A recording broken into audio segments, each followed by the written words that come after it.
I'm Gemma and this is Nonfic Books, and happy 2016 everyone. So this is going to be my video where I sort of give a vague roundup of 2015 and what I'm planning to continue doing here in 2016. 2015 was a really great year for me. I started my Booktube channel and that has been tremendous fun, and I hadn't expected to get to know quite so many people either on the internet or in real life, which has been absolutely fantastic.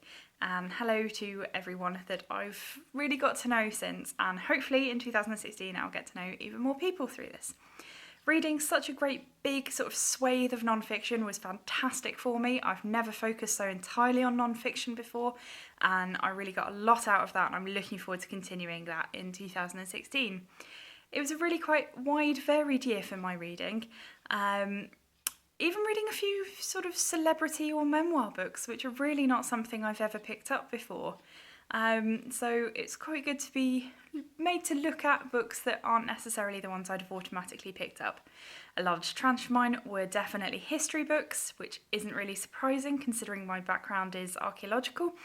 But the slight surprise was that the Tudors swept in there and became really the sort of dominating time period that I ended up looking at, which I've never really focused on the Tudor period before, sort of on purpose. I've had to in times, but I haven't ever chosen to focus on that.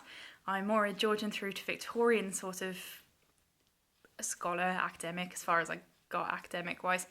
So the Tudors were a bit of a surprise for me, and I've already got a few more Tudor books lined up this year, so that will continue, although I'm hoping to have a bit of a wider spread in 2016.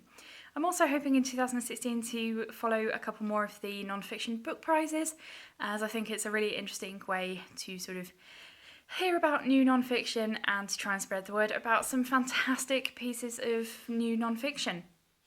So my biggest downside, really, of all my focus on non-fiction was I read very, very few decent works of fiction last year.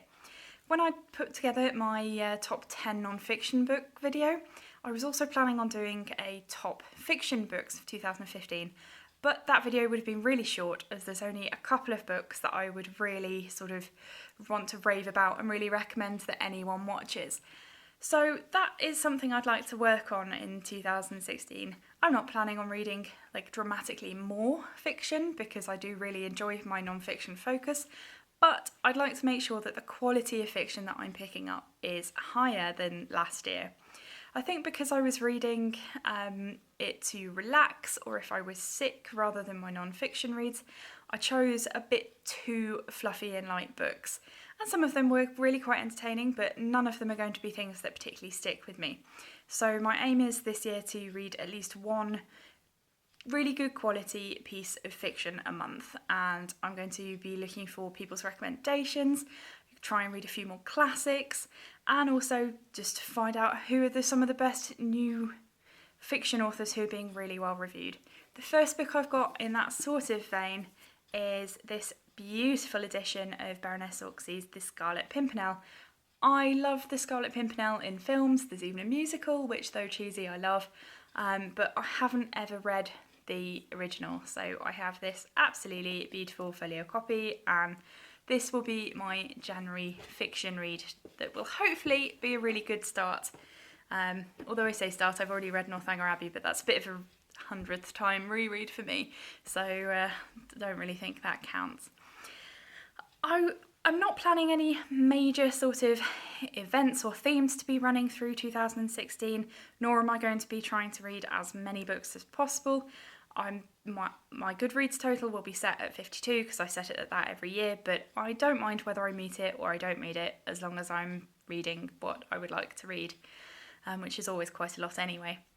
I have a couple of ideas, maybe about a sort of non-fiction / fiction February, talking about authors that I particularly enjoy or that are well known, and suggesting fiction authors, and then suggesting non-fiction books based on those recommendations, and then possibly, because Jane Austen is one of those authors that I'm considering doing, if there's enough demand, doing a sort of Austen August where I focus on Jane Austen related non-fiction books, because I've had quite a few comments that might be the sort of thing people are interested in. Let me know if you are, because I love Jane Austen and I love reading non-fiction books about her or the time period. So let me know if anyone would be interested in that, because obviously I don't want to do a whole bunch of videos that no one really cares about at all. So hopefully in 2016 I'll just keep reading lots of interesting non-fiction. If there's any sort of books or particular books that you'd really like to see reviews on, leave me comments down below, because again, obviously I want to make videos that you'd want to watch, and hopefully it'll just continue to be a good reading year. So I hope it's all a good year for you, and do you have any bookish sort of resolutions this year? If you do, leave me them down below. Hopefully see you in a video soon. Bye!